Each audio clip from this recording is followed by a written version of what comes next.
믿음과 행함, 순종과 성화. 1890년 5월 19일자 영문 시조에 게재됨.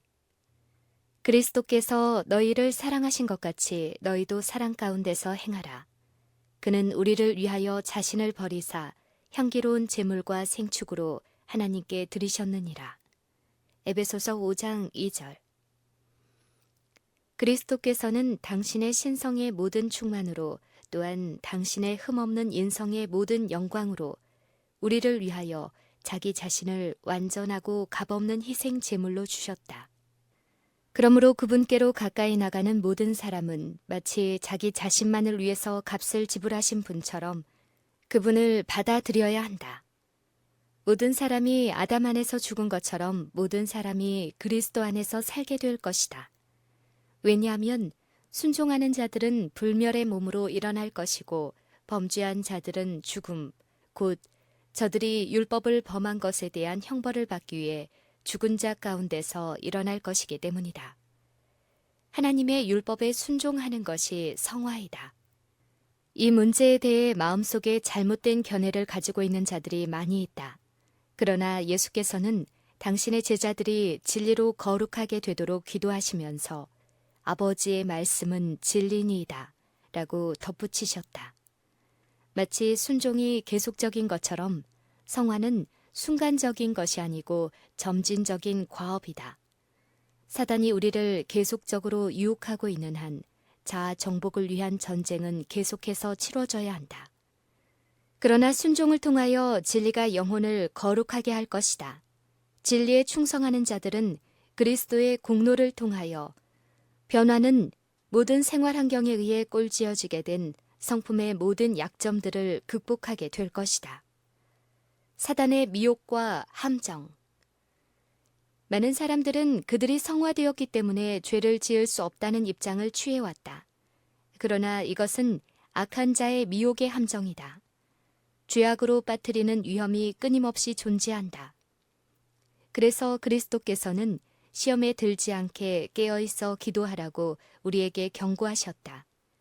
만일 우리가 자신의 약점을 깨닫는다면 우리는 자기를 신뢰하고 무모하게 위험에 노출되지 않을 뿐 아니라 오히려 우리의 힘의 근원이 되시는 우리의 의이신 예수님을 찾을 필요를 느끼게 될 것이다. 우리는 우리의 한정된 약점들을 절망적으로 느끼면서 회개와 뉘우침으로 나아가 우리가 매일 그리스도의 보혈의 공로를 적용해야 한다는 것과 우리가 주인이 사용하기에 적합한 도구가 되어야 한다는 것을 배우게 될 것이다. 그리하여 우리가 하나님을 의지하는 동안 우리는 진리를 대적하는 것으로 발견되지 않고 언제나 의를 위해 설 수 있게 될 것이다. 우리는 성경의 교훈을 굳게 붙들어야 하고 사람들이 말하고 행동하는 세상의 관습과 정통을 따라서는 안 된다. 오류들이 생겨나 성경의 진리처럼 가르칠 때 그리스도와 연결된 자들은 목사가 말하는 바를 신뢰하지 않고 신사적인 베레아 사람들처럼 그것이 그러한가 알기 위하여 성경을 매일 상고할 것이다. 그들이 주님의 말씀이 무엇인지를 발견하면 그들은 진리의 편에 설 것이다. 그들은 이것이 길이니 너희는 그리로 걸어가라고 말씀하시는 참 목자의 음성을 듣게 될 것이다.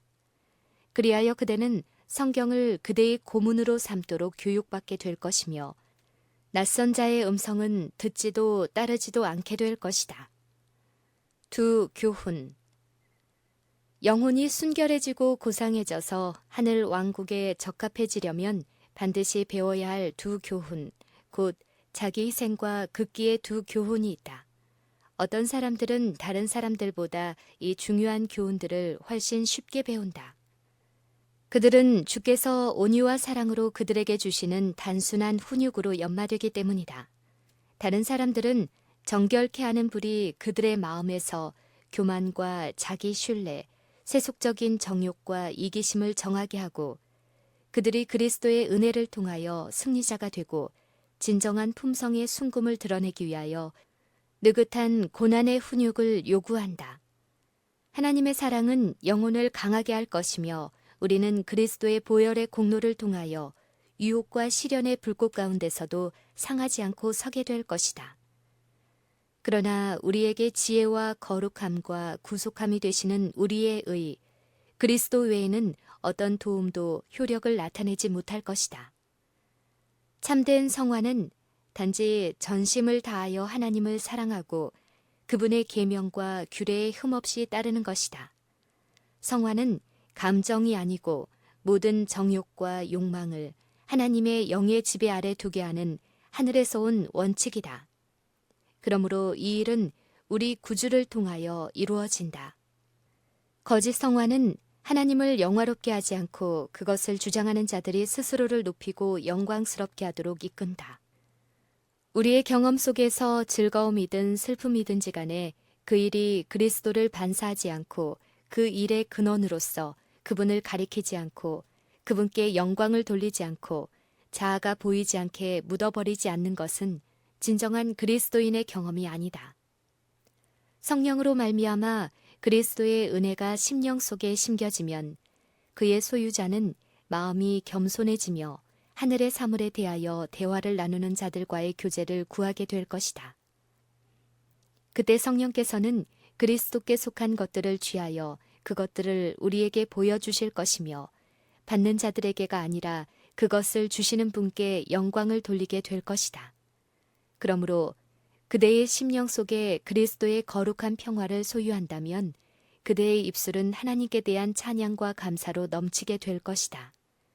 그때는 그대의 기도와 의무의 이행과 자비와 극기가 그대들의 생각과 대화의 주제가 되지 않고 그대가 아직 죄인 되었을 때 그대를 위해 자신을 주신 그분을 존귀하게 할 것이다.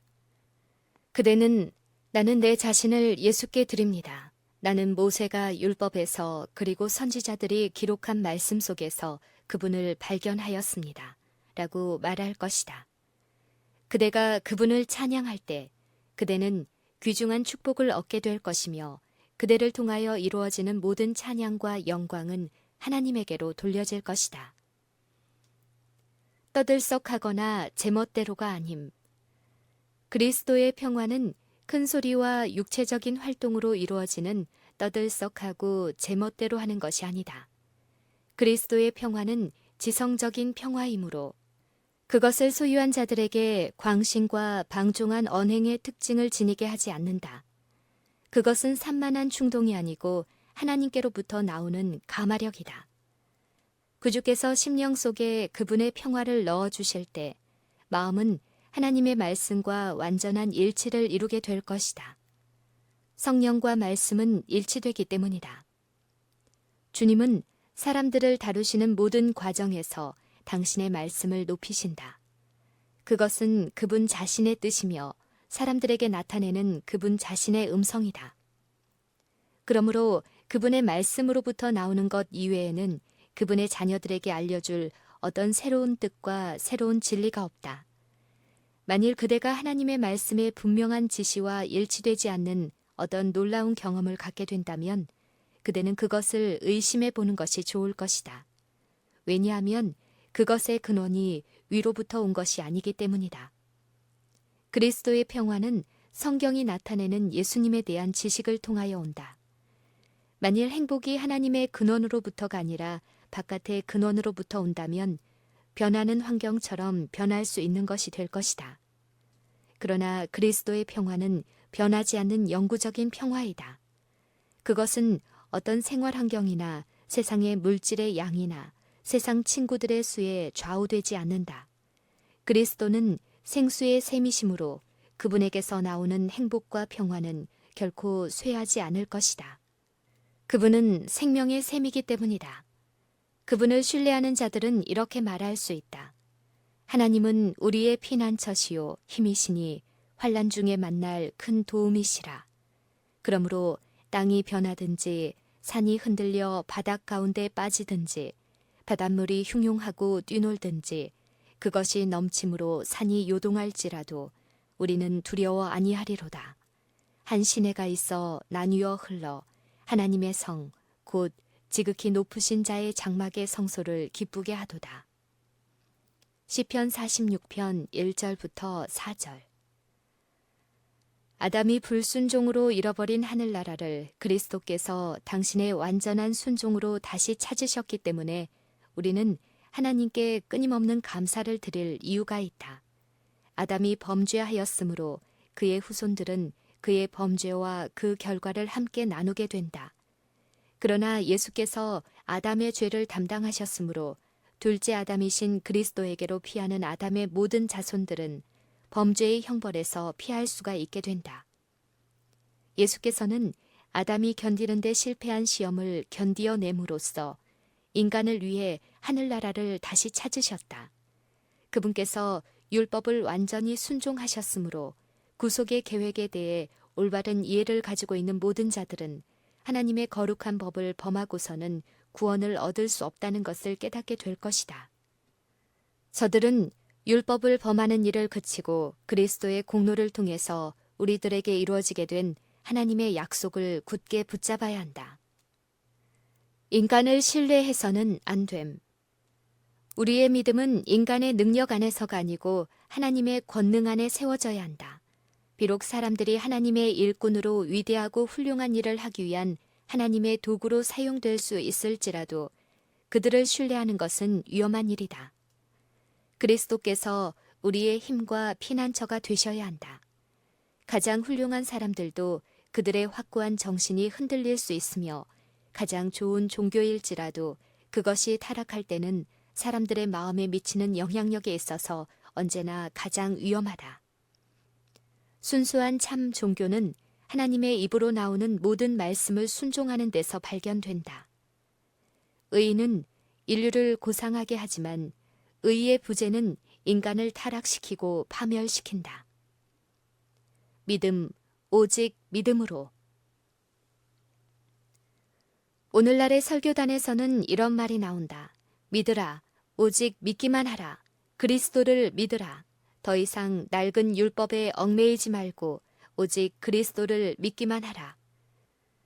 이것은 행함이 없는 믿음은 죽은 것이라고 천명한 사도의 말과 얼마나 다른가. 그는 너희는 도를 행하는 자가 되고 듣기만 하여 자신을 속이는 자가 되지 말라고 말한다. 우리는 사랑으로 역사하고 영혼을 순결하게 하는 그런 믿음을 소유하여야 한다.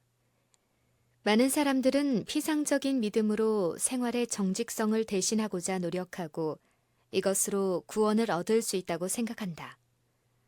주께서는 에덴에서 아담에게 요구하셨던 것과 똑같이 하나님의 율법을 완전히 순종할 것을 지금도 요구하고 계신다. 우리는 하나의 결함도 없고 오점도 없는 의를 소유하여야 한다. 하나님께서는 당신의 아들을 주셔서 세상을 위해 돌아가게 하셨다. 그러나 그분께서는 거룩하고 의롭고 선한 율법을 폐지하기 위하여 돌아가지 않으셨다. 갈바리에서의 그리스도의 희생은 율법의 불변성을 보여주는 이론의 여지가 없는 논증이다. 하나님의 아들께서는 범죄한 인간을 대신하여 그 형벌을 느끼셨고 죄인은 그분의 공로를 통하여 그분의 이름을 믿는 믿음으로 그분의 흠없는 품성의 미덕을 얻을 수 있게 되었다. 죄인은 거룩하신 그의 구속주의 힘으로 하나님의 율법을 지킬 수 있는 두 번째의 기회를 얻게 되었다. 갈바리의 십자가는 그리스도의 죽음이 표상적인 희생 제사와 의문의 제사뿐만 아니라 하나님의 보좌의 기초이며 그분의 품성의 사본인 하나님의 불변의 율법까지도 폐지했다고 사단이 그리스도 교계에 펼쳐놓은 사상을 영원히 유죄로 판결한다. 사단은 모든 가능한 책략을 통하여 하나님의 아들의 희생을 무효화시키고 그분의 속죄가 무용해지고 그분의 사명이 실패로 돌아가게 하고자 애써왔다. 그는 그리스도의 죽음이 율법을 순종하는 일을 필요 없게 만들었고 죄인이 자기의 죄를 포기하지 않고도 거룩한 하나님의 은총을 받을 수 있게 했다고 주장해왔다. 그는 구약의 표준이 복음 안에서 낮아졌기 때문에 사람들은 그들의 죄로부터 구원을 받기 위해서가 아니라 그들의 죄악 가운데서 구원을 받기 위해 그리스도께 나올 수 있다고 주장해왔다. 그러나 요한은 예수님을 바라보았을 때 그분의 사명을 이렇게 말했다. 보라, 세상 죄를 지고 가는 하나님의 어린 양이로다. 모든 회개하는 영혼들에게는 기별이 주어져 있다. 여호와께서 말씀하시되 오라 우리가 서로 변론하자. 너희 죄가 주홍 같을지라도 눈과 같이 희어질 것이요 진홍같이 붉을지라도 양털같이 되리라.